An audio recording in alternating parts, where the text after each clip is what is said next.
David Rodríguez Álvarez y tengo 12 años. David habló como hasta el año 8 meses. Y esos meses fueron de mucho estrés, porque alrededor había opiniones en contra y a favor. Las de en contra, para mi buena suerte, eran del pediatra. Me decía, David no está alcanzando los logros que debería. Y los que estaban a favor de dejarlo eran de parte de la familia, que decía, bueno, como es tu primer hijo, tú no sabes que los niños se tardan a veces en hablar. Déjalo. Pues mi primo habló a los 2 años, o mi hijo habló hasta los 3 años. Y ahora a la distancia digo, bueno, es que esos chicos también tenían alguna condición que debiera de haber sido atendida. Percibíamos que había un desarrollo un poco fuera de lo que percibíamos como común, y sabíamos que había algo ahí extraño, pero pues mientras no sabíamos qué era, nos causaba mucha inquietud, nos causó mucha intranquilidad. Con un bebé primogénito es que todos te dicen que no le estés adivinando las cosas, que no le adivines el pensamiento y que tú eres la culpable porque no habla, porque lo tienes consentido. Entonces, para que hable, tú necesitas forzarlo a que hable. Y la manera es hacerle una necesidad, no resolviéndole. Y yo no sentía que lo estuviera haciendo, pero bueno, si esas eran las recomendaciones y yo quería que David de alguna manera tuviera un desarrollo adecuado, y si yo era el obstáculo, bueno, yo quería favorecer al desarrollo de David. Creo que cuando eres la mujer, cuando eres la mamá de los chicos, tienes como la oportunidad de convivir más con ellos desde pequeños. Estás más horas con ellos, tienes oportunidad de observarlos en más facetas, cuando tienen hambre, cuando tienen frío, cuando tienen sueño. Y aunque David es nuestro primogénito y no teníamos un punto de comparación directo, pues tienes durante la vida muchos chicos a tu alrededor donde puedas hacer comparaciones y donde algo no te checa muy normal. Porque sabíamos que algo pasaba, pero no sabíamos cómo se llamaba. Pero como papá sabíamos que David no estaba alcanzando las metas de desarrollo, y más que cumplir la meta que tenía que tener para la edad cronológica, era que David asistía a una escuela regular, y entonces también estas conductas o estos comportamientos saltaban a la de los chicos regulares. Y entonces, bueno, me decían, es que David no alcanza a leer, y David no alcanza a hacer esto, y David no alcanza a hacer aquello. Entonces era justamente la angustia, porque decíamos, bueno, y es que si yo sé que tiene gripa, ya sé a dónde lo voy a llevar. Si yo sé que le falta un pie, ya sé a dónde lo voy a llevar. Pero si no sé qué tiene, no sé a dónde lo voy a llevar. Los diagnósticos de Asperger te dicen que no tienen problemas de lenguaje. Eso fue un atraso para nosotros en el diagnóstico de David, porque David, aunque presentó lenguaje tardíamente, lo presentó, pero esos meses donde no tuvo lenguaje estaban considerados dentro de su historia clínica, y entonces contaban como que David sí tuvo problemas de lenguaje y por lo tanto no encajaba en un diagnóstico de Asperger.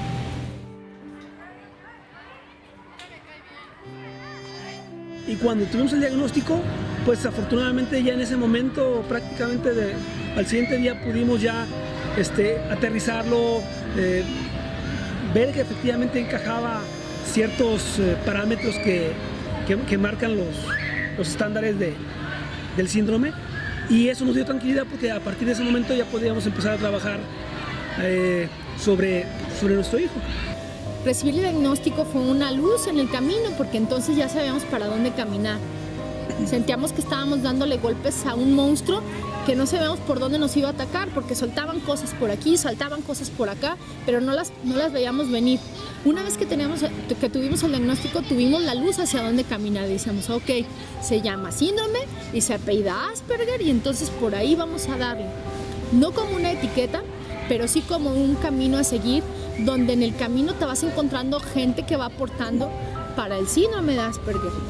No es lo mismo caminar en un camino de síndrome de Asperger que en un camino de síndrome Down, o que en un camino de un chico neurotípico. Es por eso la importancia de tener un diagnóstico, y es por eso que nosotros creo que encontramos más un alivio a una gran incertidumbre que estábamos acumulando. evidentemente si no tuviéramos un chico con Asperger, pues no estaríamos inmersos en este mundo del Asperger, donde precisamente pues nos ha hecho ser más humanos, nos ha hecho entender la discapacidad, nos ha hecho entender a esas minorías y bueno, simplemente se puede adoptar de dos maneras. Una precisamente es llevártela todo el tiempo lamentándote y renegando, y la otra pues simplemente trabajando.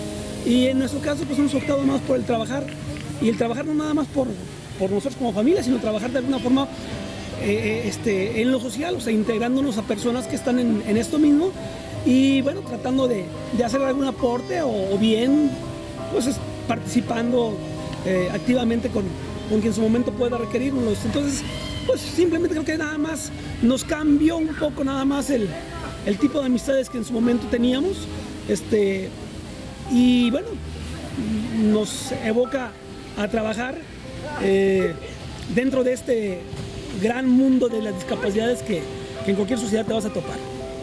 Un chico con Asperger pudiera ser muy útil siempre y cuando él se sepa útil. Que quizás si él tuvo de pequeño un interés obsesivo por la astronomía, por ejemplo, y tú no se lo cultivaste, o él relaciona su tema obsesivo con agresión, porque siempre que hablaba de un planeta y que siempre que te hacía alguna pregunta extraña, tú lo callabas o lo molestaban con eso, entonces de planetas no te va a hablar nunca.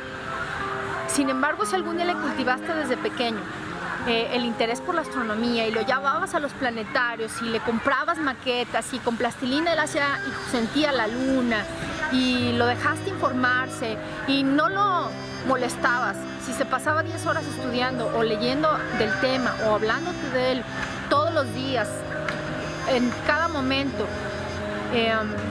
quizás pueda llegar a ser un gran astrónomo o algún gran maestro o quizás trabajar en un planetario justamente. Entonces creo yo que eso por una parte le ayudaría bastante, una buena y una sana autoestima para potenciar lo que realmente siempre tuvo.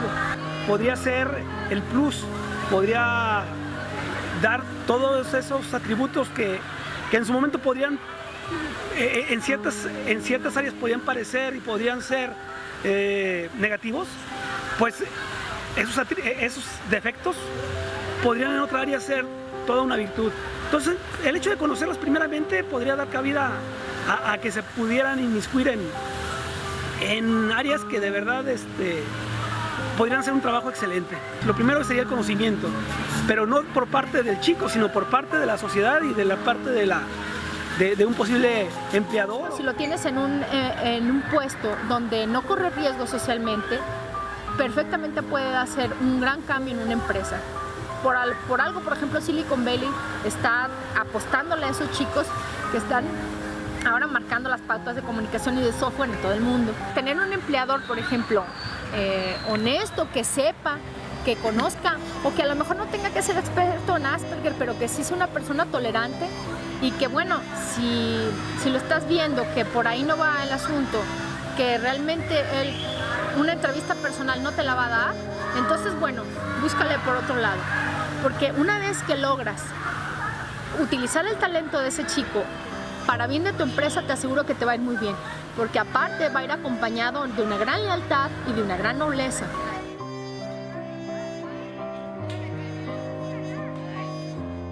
Pues lo primero que yo podría sugerir sería acercarse a un especialista, ya sea una persona o una institución, para que a su vez, pues, él dé aportes, o sea, esta familia nueva dé aportes y a la vez sea aportada por los demás, porque el hecho de llevarse esto de manera individual y no dejarlo salir y no exponerlo, pues yo creo que a la larga trae más inconvenientes que ventajas. Hay personas que prefieren mantenerse mucho al margen, de no exhibirse mucho, pero pues yo creo que es una mala idea. Considero que el hecho de que haya una cierta apertura para que puedan darse la oportunidad de conocer más personas que viven en este ambiente es muy enriquecedor. Entonces, pues creo que sería lo más importante a hacer después de que haya el diagnóstico. El integrarse, el tener la apertura y ponerse a trabajar. Ponerse a trabajar porque de alguna manera pues esto es un trabajo de toda la vida definitivamente. O sea, no va a ser un trabajo de 1 o 2 años. El Asperger se vive todos los días. El Asperger no es algo que se trate en un consultorio 1 hora a la semana. El Asperger no es algo que se trate con el pediatra, no es algo que se trate con el neurólogo. El Asperger es una condición de vida que nos hace a su familia vivirla también todos los días.